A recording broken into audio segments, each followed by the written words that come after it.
Welcome to the Finding Gravitas podcast, brought to you by Gravitas Detroit.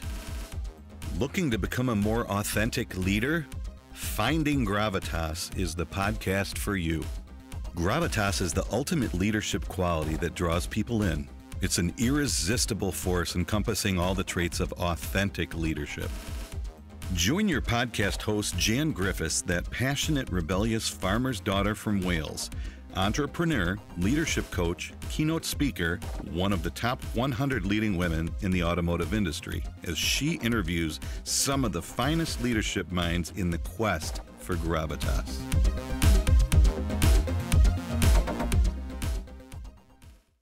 In this episode, you'll meet a man who is in love with India, Detroit, and technology. You're going to meet Warren Harris, the CEO of Tata Technologies. In this episode, we explore automotive business culture, Indian business culture, his leadership style, the Patrick Lencioni influence, and why Warren believes in the health of his organization and how he builds a cohesive leadership team. Warren, welcome to the show. Great to be here. So let's get into this. What is your story? Well, I was born on the Wirral in the UK, just outside of Liverpool, across the River Mersey. I was born into relatively humble beginnings. My father was a welder. My mum was a nurse. I was the first person from my extended family to go to university. I went to university in Cardiff, went to the University of Wales there.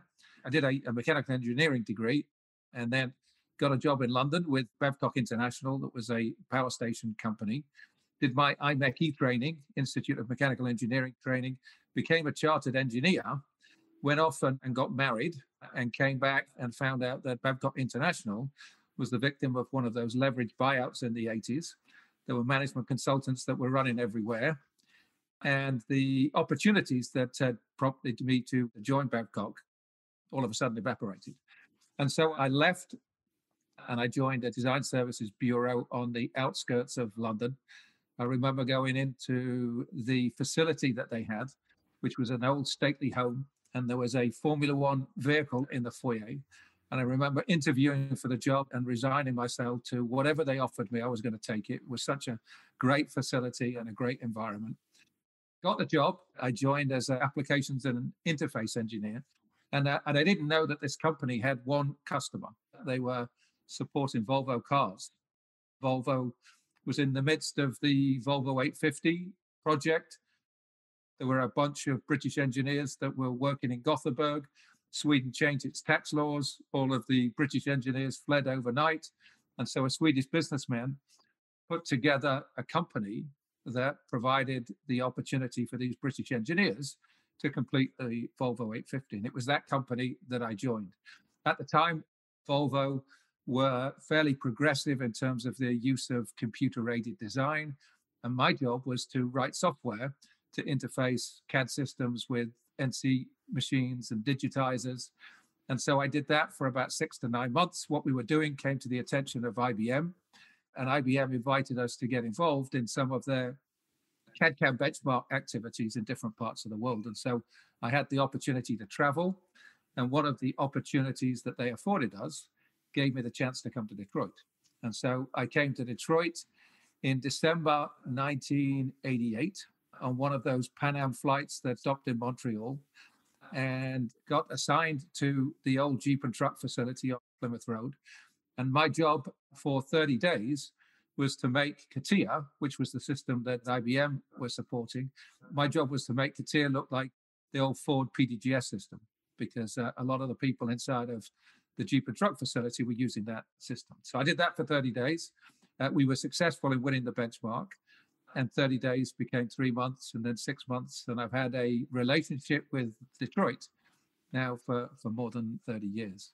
During my time in Detroit, the company that I had joined was bought by a public company. That public company in 1992 got over leveraged. And so divisions were invited to buy themselves out. So I got involved in a management buyout. I was running the North American business at the ripe age of 29. And so I was given the opportunity to participate with 10 others to buy the company. So I mortgaged my house. We begged, stealed, and borrowed enough money to pay the price that was being positioned. We spent about 3 or 4 years making payroll and keeping the wolf from the door and managing to bootstrap the organization through the 90s. At the end of the 90s, we decided that we wanted to go public. I was appointed as the chief executive of that company. And initially, we decided we wanted to go public in 2001. 2001 was not a good time to take companies public with 9/11 and with the dot-com bubble bursting. And so we put that off until 2004. We took the company public in London in 2004, and we had a successful IPO. We were looking forward to running the company independently. And then along came the Tata Group and suggested that we should think about putting what we built in Europe and North America with what was the outsourced engineering and IT arm of Tata Motors. And so we spent about 10 months looking at the viability of that. I went to India, fell in love with the potential that the country represented and the business opportunity represented. Spent a little bit of time convincing my colleagues that this was a good thing for the company. And we managed to construct a deal that was consummated in October 2005. I became the chief operating officer of that company and then ran the operations from here in Detroit until 2015 when I was appointed chief executive of what is now Tata Technologies. Wow, that's quite a story. What exactly does Tata Technologies do? Because that seems like a pretty broad statement. Yeah, we are the sort of engineering services and product development IT arm of the Tata Group. When Mr. Tata set up the concept for the company in the late 90s, what he didn't want to do was replicate what he'd done with Tata Consultancy Services, which was create a generic IT services company. What he wanted to create was a company that was dedicated to the manufacturing industry.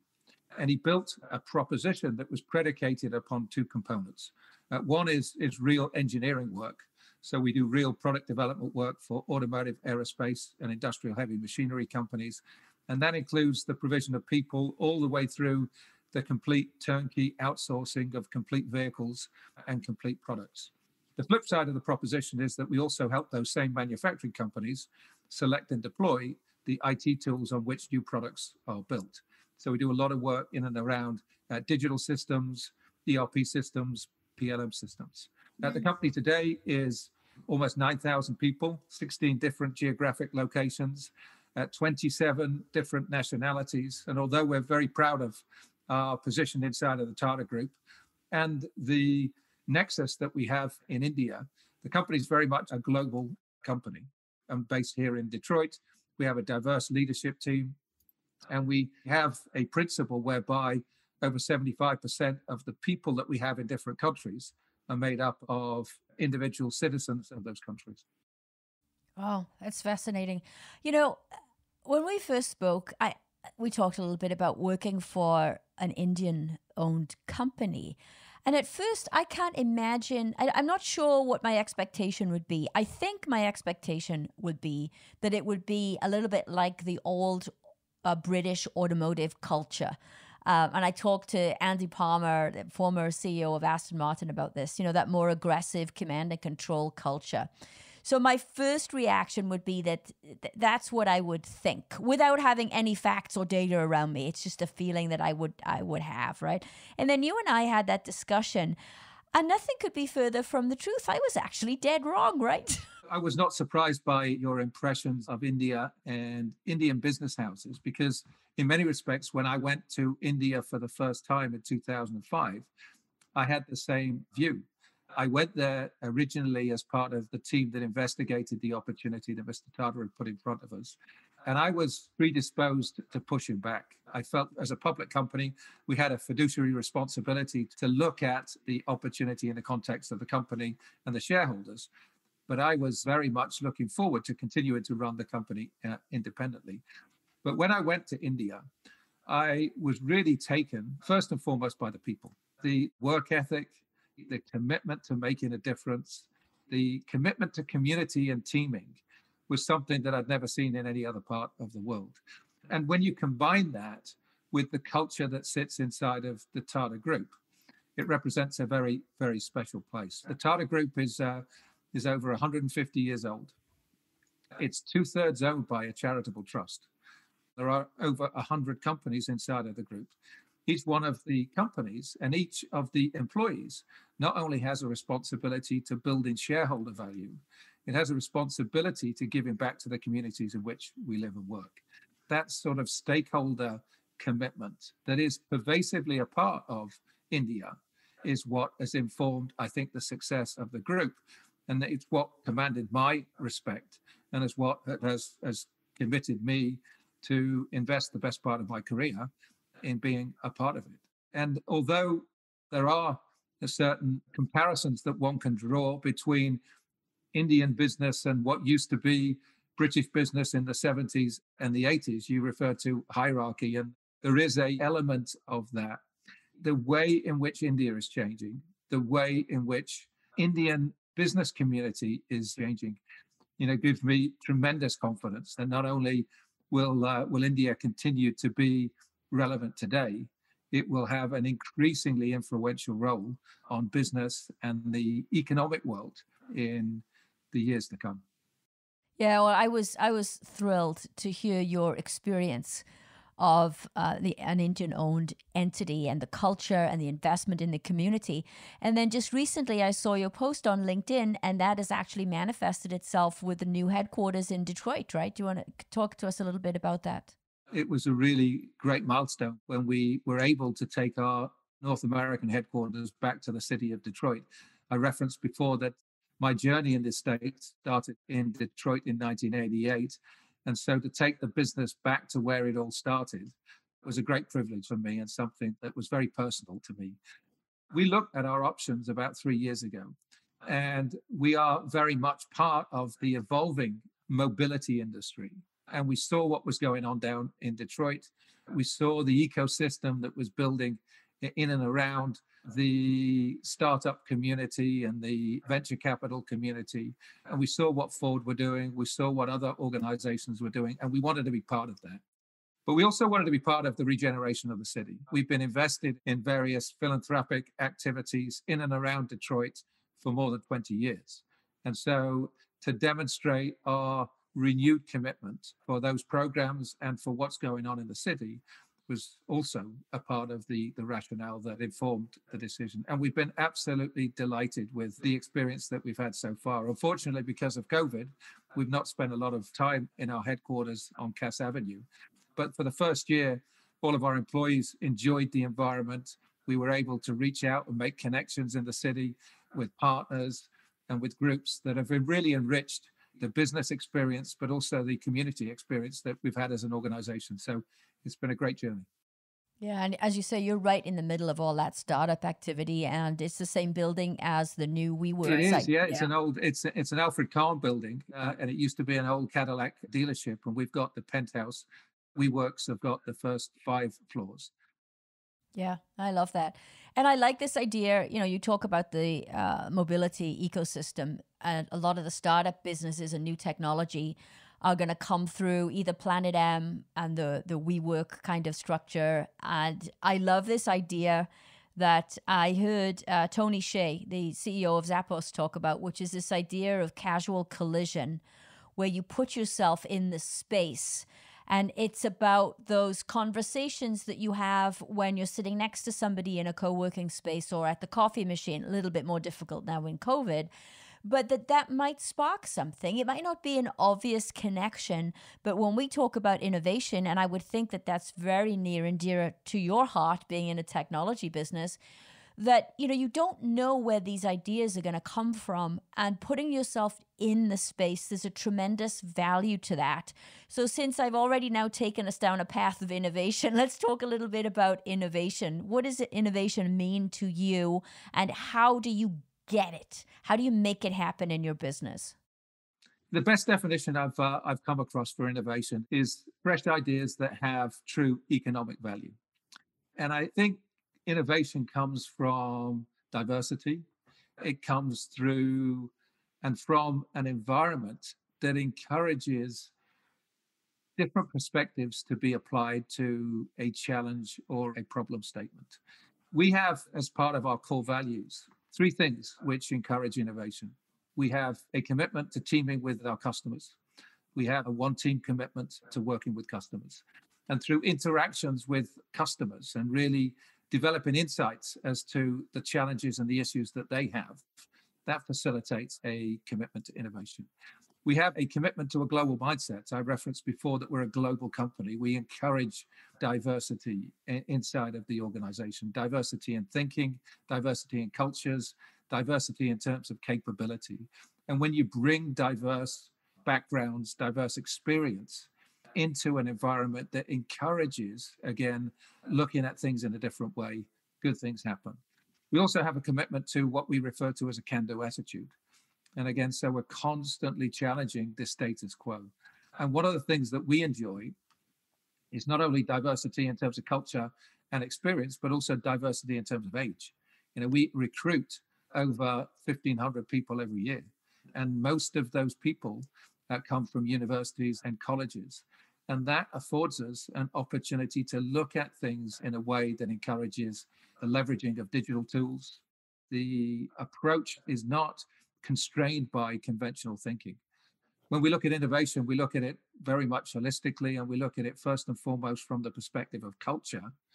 And then we look to ensure that we put teams together that can take advantage of the culture and the environment, and they can generate those fresh ideas that ultimately we challenge ourselves to deliver either economic value for ourselves or for our clients.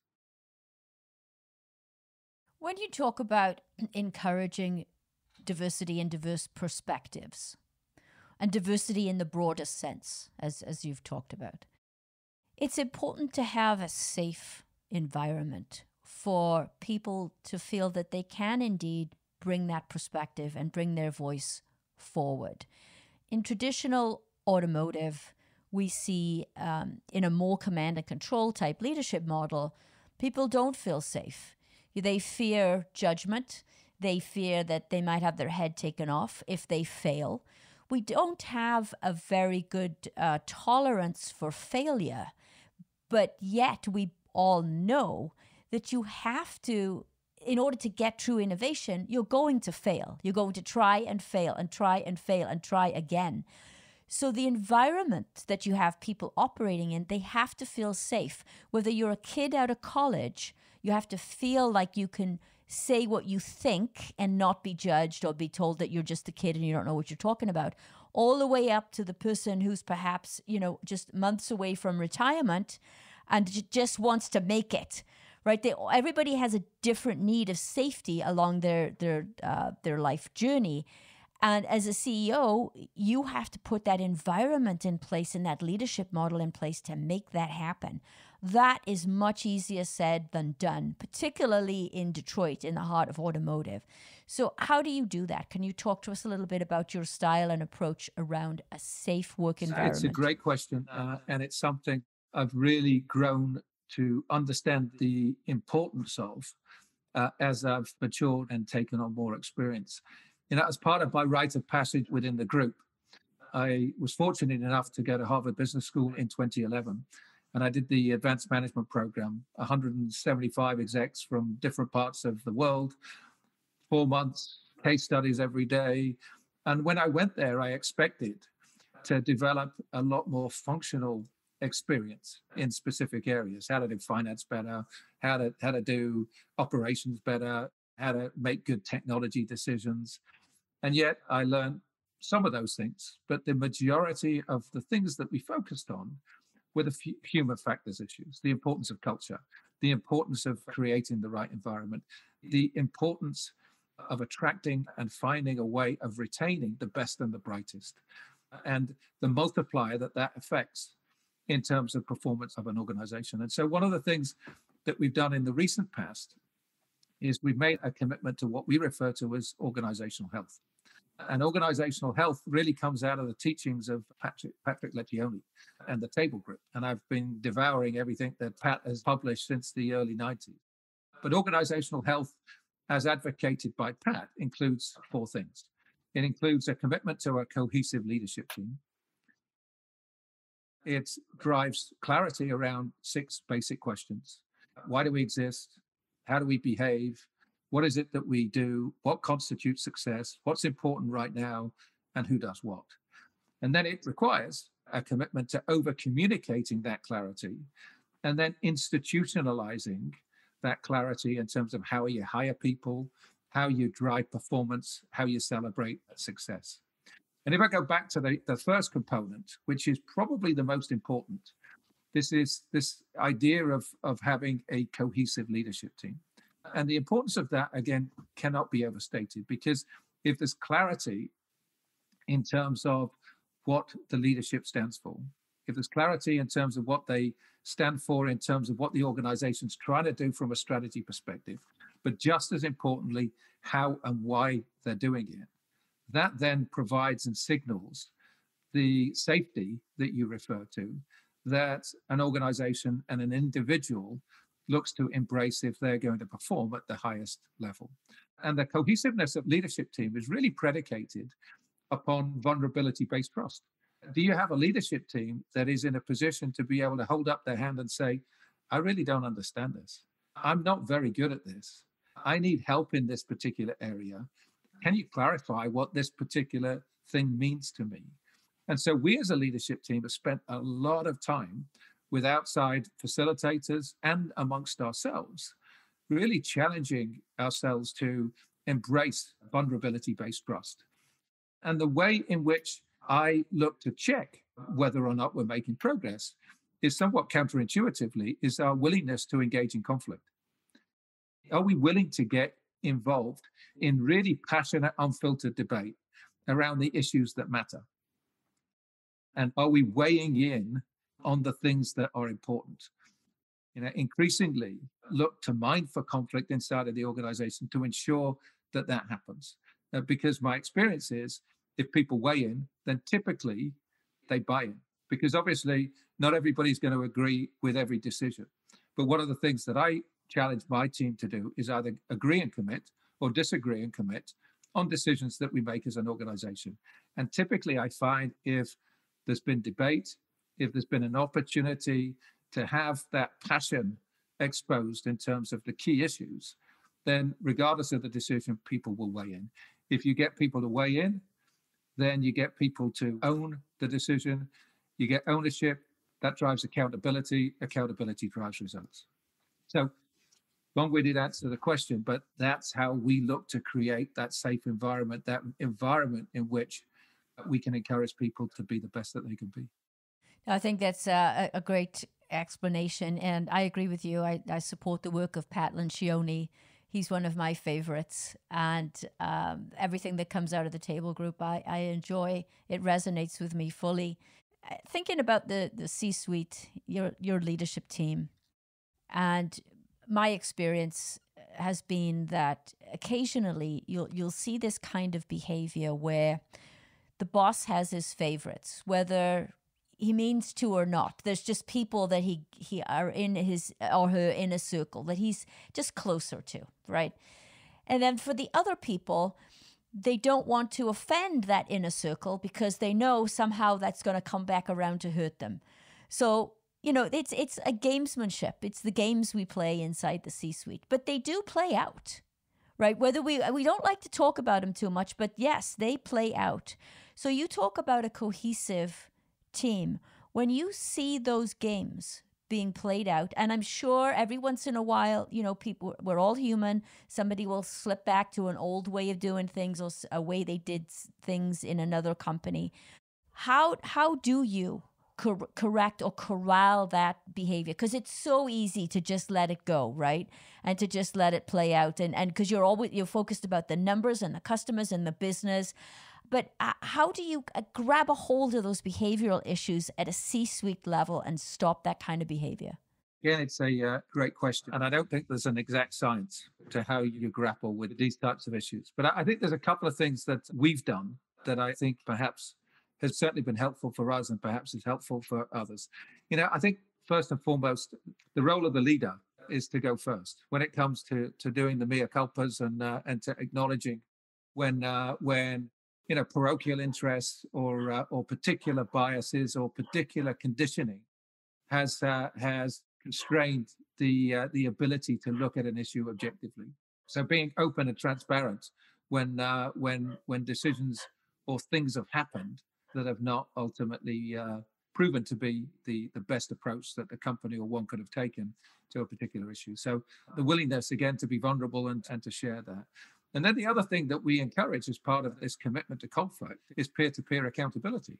I applaud members of the team when they have the courage to call out that our health as a team is being compromised by individuals or blind spots that are getting in the way of the best interests of the company or the clients being paramount.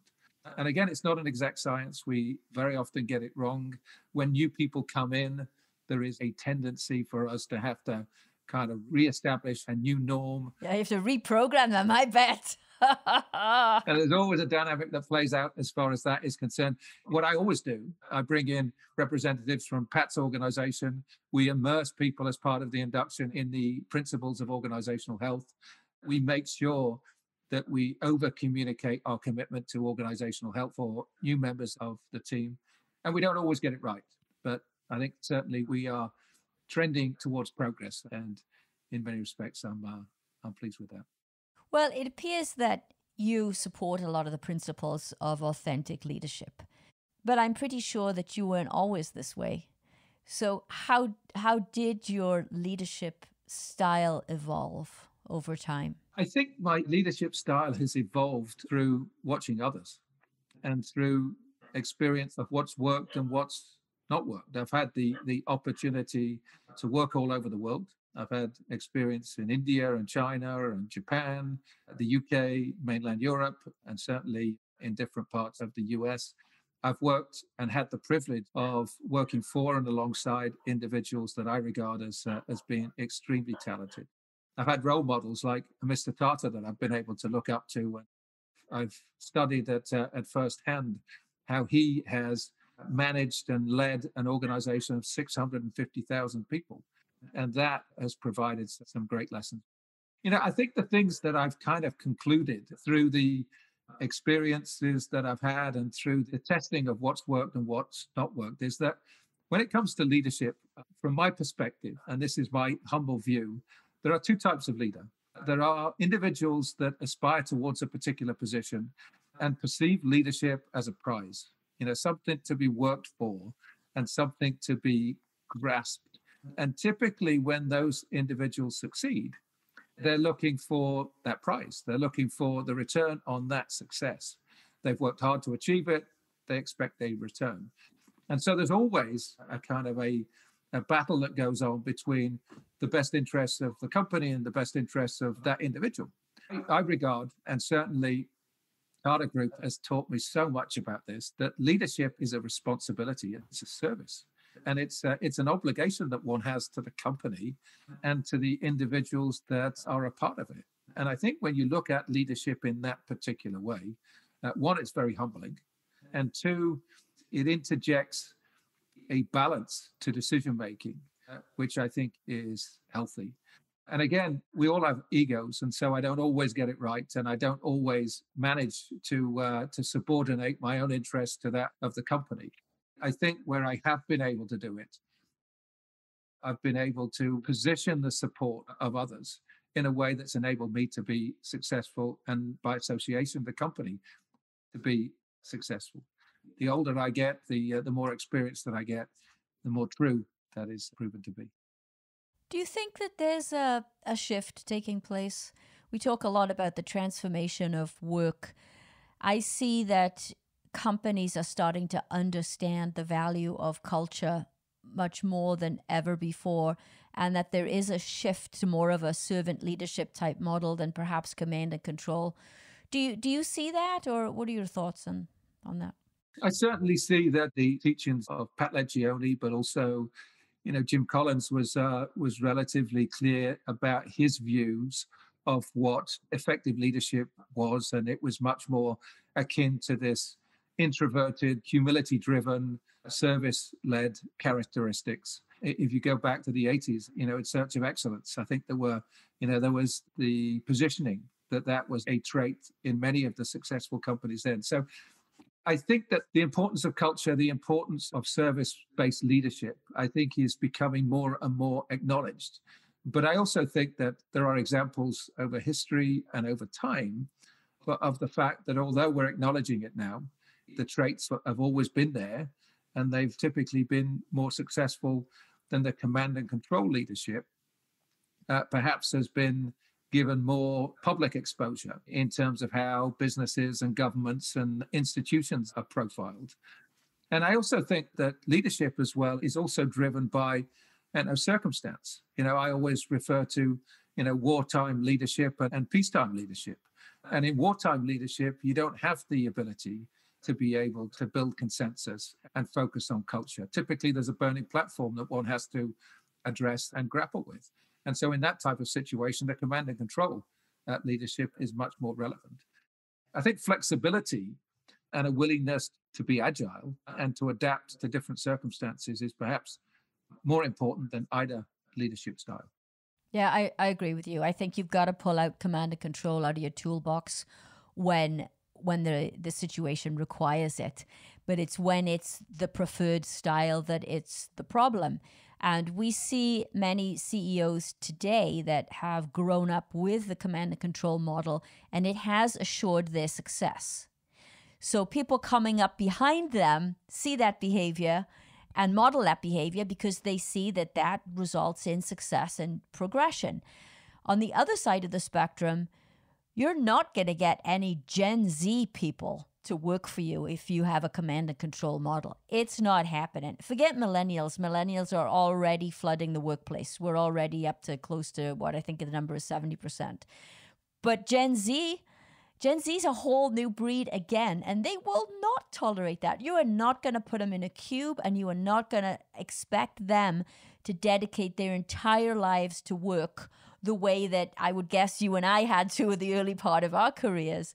So I think that is changing it too. And I also think that the pandemic is an accelerator to this change because it's forcing leaders to be more connected at a deeper, more human level with their people than they've ever had to be before. I couldn't agree more with that. And, if I look back at my own journey, I came through under some fairly strong leaders, and I was certainly guilty of modeling their behavior when I took on responsibility.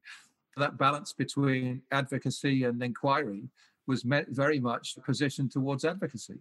And I found increasingly that has not been effective. And I have to challenge myself now because I'm passionate about things. I want to share my view. I want the company to do well. I want individuals to do well. So I have to hold myself back when it comes to group type situations in order to really ensure that people are given an opportunity to share their perspectives. And it also to look at things in a much more holistic way than perhaps I would have done 10, 15 years ago. And I think that's a good thing. It's a good thing for me. I think it's a good thing for those people that are around me. Yeah. We've talked a lot about the traits of authentic leadership so far. I've defined Gravitas in my business as the hallmark of authentic leadership. What is Gravitas to you? That's a great question. I think if you look at the way in which a dictionary would define gravitas, it's seriousness, it's a solemnity, it's the things that, traditionally associated with things that are important. I look at gravitas as being, in the context of business, as being substance, something that's real, something that's meaningful.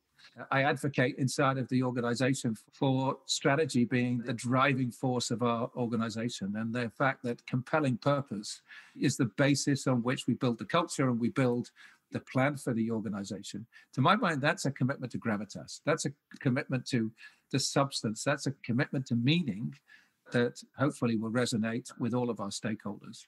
And so for me, gravitas, it's not seriousness, it's not solemnity, it's much more about the compelling nature of what we have the opportunity and, again, the privilege that leaders have inside of an organization that they can build inside of their teams. You use the term compelling, and that's That's the term that I like to use around Gravitas, because the name of my business is Gravitas Detroit. So I get to interpret any way I want because I can. So I move away from the dictionary definition, which is, of course, as you stated, it's about solemnity and seriousness and weight. It's gravity, it's weight.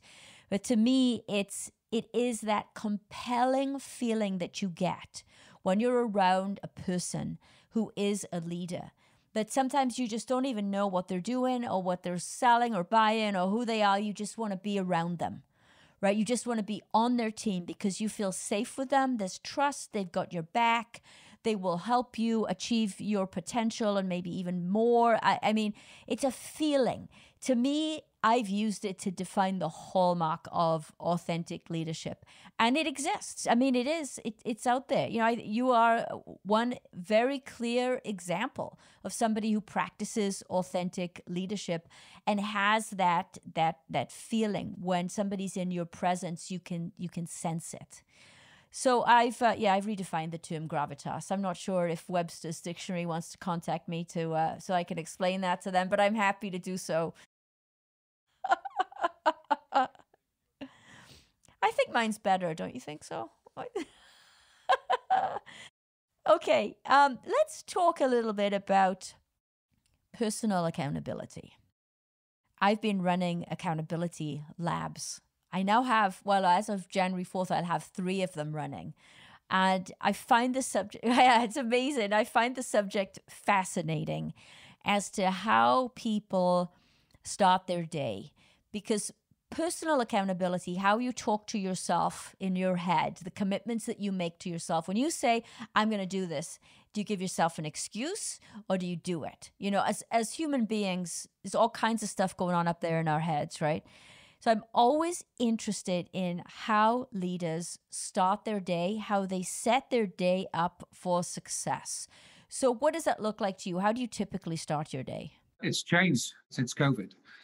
Before COVID, I was typically on the road for 2.5 weeks every month. I would typically spend a week in India, a week in Europe, sometimes China, Japan, and then the rest of the time here in the US. When I'm on the road, I would typically start with a run. I would get up a couple of hours before the day started and go for a run. And that was my opportunity to kind of collect my thoughts and get ready for the priorities of the day. And that was my opportunity to ensure that the busyness of the day didn't encroach upon what was important. Since COVID, I still get up earlier than I did previously, because my Zoom calls, because of the overlap with India, typically starts at about 6 o'clock. So I typically get up 4:30. I do a little bit of work in the gym, and I do the same thing. I collect my thoughts, make sure that I'm focused upon what I need to get done that day, and then ensure that as different things come in, I'm able to reference back on what it is that I previously decided that I needed to get done. So that's how I start my day. Yeah, there's something about taking that time to get your head in the right place to start the day. I think when you just get out of bed and you just roll right into the day, and then you immediately start with the emails and the distractions, you're toast. You're not going to accomplish what you wanted to accomplish. And that's one of the things that we talk about a lot with the accountability labs is we talk about, we pick a word to describe our mindset for the day. And then we do, we do whatever we can to hold that mindset throughout the day. And it changes because we're human beings. Our energy level changes, right, from day to day. And it's all okay because this is a group with no judgment. It's all transparency, just people trying to get better every single day. But I'm also a runner, not as much as I used to. And I've heard people talk about how wonderful running is and how it has this sort of psychological impact. And of course, it's a healthy thing to do. And I never would have thought that to be the case. But then I started running about 5 years ago. And I thought, wow, there's really something to this. The runner's high, right? It's a real thing. It is a real thing. I don't always enjoy getting up early, particularly when I'm tired, getting out there and subjecting myself to the cold and to the wind and very often the rain and the snow here in Detroit. What I do value is the fact that I'm disconnected from the world. I'm there on my own. I don't listen to music when I run. It's my opportunity to kind of disaggregate the previous day and get things kind of set up. And this balance between urgent and important is something that I spend a fair amount of time reflecting upon. And even if the run physically has not been great after 25, 30 minutes, typically I'll always come back and be much more centered and much more focused than when I started. And an old friend of mine that encouraged me to start running about 15, 18 years ago, he said that you'll never regret going for a run.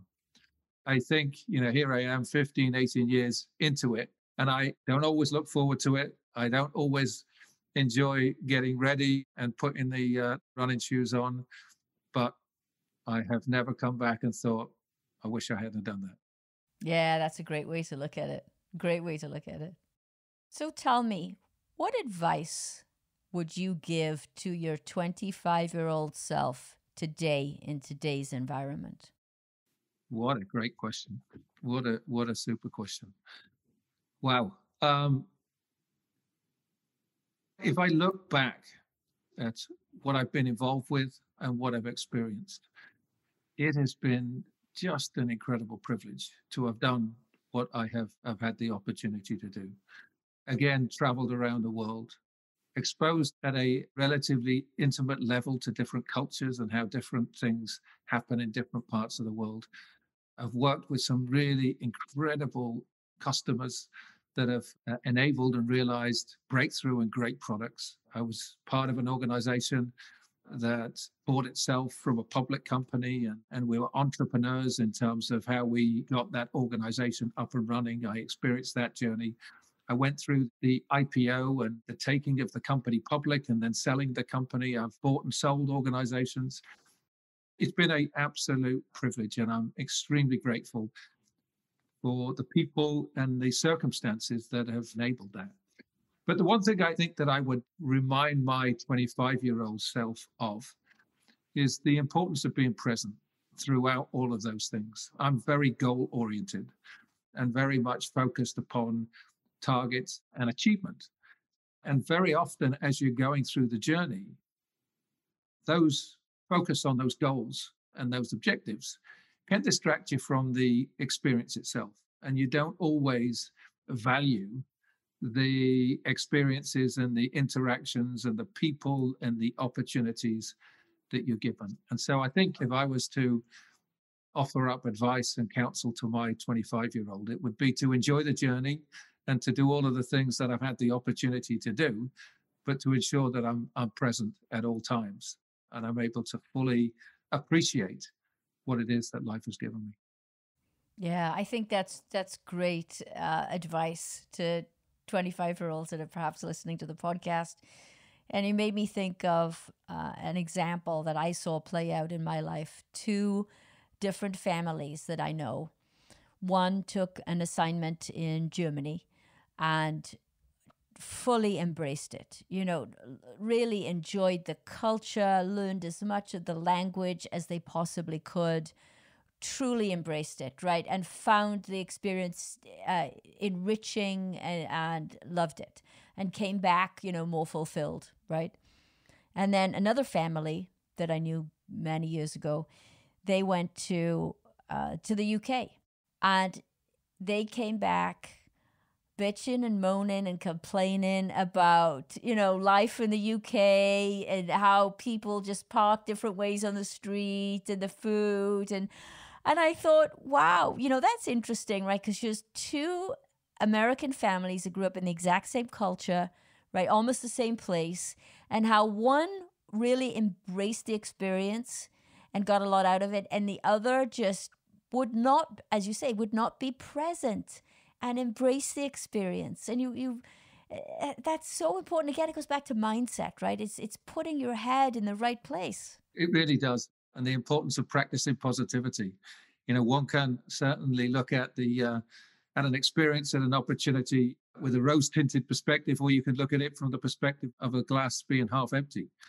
And I think mindset is incredibly important. Yeah. Life in many respects, and it's somewhat of a cliche, but life is what you make it. and accepting that challenge, I think, is important for us all. Yeah, we'll talk about mindset being important. Never before has it been so important than when you're dealing with a pandemic. So in your business, I've talked to many senior level leaders over the last couple of months, and I've asked them all the same question. And that is, what did you learn about your business in the pandemic that was something that improved efficiency or was just a really great thing that happened, whether it was a cultural issue, behavioral issue, something that you've learned that you want to retain in your culture? Is there something that stands out? Yeah, we've learned a great deal in the last 9-10 months. And there's a lot that, as things hopefully improve, we'll be looking to retain and protect. We're a virtual company. We work with our customers all over the world, and then we tap into global teams that we position as part of a value chain to deliver services and capability and technologies back to our customers. So working and operating virtually is something that we've been set up to do since the outset. The ability to be able to work across time zones, the ability to be able to work from anywhere and still be productive is something that we've built our organization around. But I think one of the things that we've really, really crystallized an understanding of is I'll go back to the organizational health discussion that we had.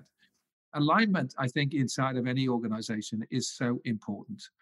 A real understanding of what the company is set up to do, what the company's purpose is, what's the company's strategic intent, what's the difference that matters. That's typically understood by the leadership team, but it's not always understood as that's cascaded down into the different functional groups and geographies. The virtual environment that we've created inside of our organization since the pandemic has allowed us to connect with people in different parts of the world in a formal and an informal way, and have the conversations around why what it is that we are doing makes a difference, not only to the company and to our customers, but to them. And I think before, typically when I would interact with teams, it would be when I would travel to a particular location and when we would do town halls, and it would tend to be one-to-many type conversations. And I think the environment over the last 9 to 10 months has allowed us to be a little bit more intimate, again, somewhat counterintuitively, than we were previously. And that's something that we want to protect. That's something that we want to build on. Also, the other things that we've learned, the lack of importance that we need to position on physical assets, and particularly offices and locations. Travel is something that I think that we'll have a different lens through which we'll look at that in the future. You referenced India's bureaucracy. And I always say that the Brits invented bureaucracy and the Indians perfected it, and the Tata Group took it to the next level, because we're very committed to corporate governance and doing things right as it pertains to the board meetings. And the board meetings were always in Mumbai and always very formal and always very structured. And what we've been able to prove in the last 9 to 10 months is that Zoom-based board meetings and much more regular and frequent interactions between myself and the board members has been far more effective in terms of helping us deal with the challenges that the company has faced. And certainly that is something that we'll look to protect. Yeah, and I like the informal nature too of the communication, right? There's nothing like seeing somebody in their home office with a t-shirt on, with a dog running into the room, or the cat jumping on the keyboard, or the kid screaming. It just makes it all more human, that the pomp and circumstance is gone. So what could be more authentic than that? I know. I love it. I love it. Did you see that skit on BBC on TV when the guy was giving an interview and the kid came in behind him, and the wife is trying to pull the screaming kid away, and he's live on BBC TV. Yeah, I did see that. That was fantastic. I love it. It was fantastic. But we're able to drop that corporate mask, which I talk a lot about. We assimilate into what we think we should be, given a corporate culture. Well, we've got, again, there's a perception that people, when they come to work, they are somewhat different than they are at home. And I've had meetings in the last week with our CFO that has a 3-year-old son sitting on a lap. and the CHRO, who is constantly getting interrupted by the calls from his in-laws who are keen to have dinner. And when you see people in that light, this commitment that we have to vulnerability-based trust and an approach that is predicated upon personal connections, it helps that. And so, certainly from my perspective, seeing people in that light has certainly enabled a progress as far as our culture that previously it would have been difficult to have achieved. Yeah. And when you talk about authentic leadership, you really are showing up as your true, authentic self. We don't have too much choice anymore. No, we don't. Sure. But people still struggle with it, though. And even I look at my career and the last few years of my corporate job, I don't know that I would have rolled onto a Zoom call without the hair being done and the makeup being done and looking a certain way, the way that I thought a senior level procurement person should look. I had this idea in my head, and I don't know that I would have done it, and now here I am. I roll on in front of the camera at 6:30 in the morning for this accountability lab. It's seriously the first time I have seen my reflection. I haven't even looked in the mirror. And then I look, and then I'm sort of, I'm yanking at my hair as I see it on the screen. But being that comfortable in your own skin, I never thought I would get here, quite frankly. Well, good for you. Good for you. I think it's a great thing. It took a few decades. I think we've all learned a great deal about that. And I think our relationships have improved as a result of it. Rather than playing the role, we're playing ourselves again. And I think that's healthy. Yes, well said. Oh, that's a quote I will use. That's very true. So tell me, what is your legacy? Well, hopefully I'm still building it. I don't think I'm in a position to categorically confirm what it will be. I'd like to think that when the journey is somewhat over, that I'll be able to reflect upon the opportunity that I've had to build organizations that matter, the opportunity that I've had to prioritize an organization's compelling purpose before the interests of people, ethnic groups, experience. The company that we've tried to build inside of Tata Technologies is agnostic to race and, again, to experience. It's driven by ideas. It's driven by the ability to drive impact and make a contribution. And I'd like to think that I'd be recognized and acknowledged for the role that I played in enabling that. Yeah. I also think, and I don't want to become political, but I think if we look at the last 4 to 5 years, the world has become somewhat parochial, and there are barriers that have been positioned between countries. And I think I've always been involved in companies that have embraced inclusivity and have brought the world together. And in a very small way, I think that's a force for good. I'm very proud of the fact that I've been part of global organizations that have really been able to demonstrate and provide an example of what can be achieved when people from different parts of the planet come together and unify their commitment towards a common purpose. Well said. Well said.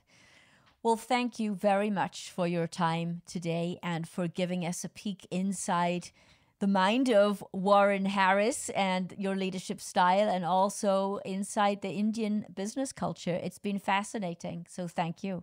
Hey, thank you, Jan. It's been a great privilege, and thank you for the opportunity. It's been great to talk to you.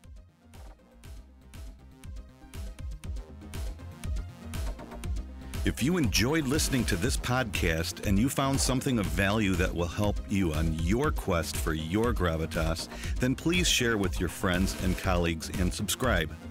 Visit us at gravitasdetroit.com to find out more.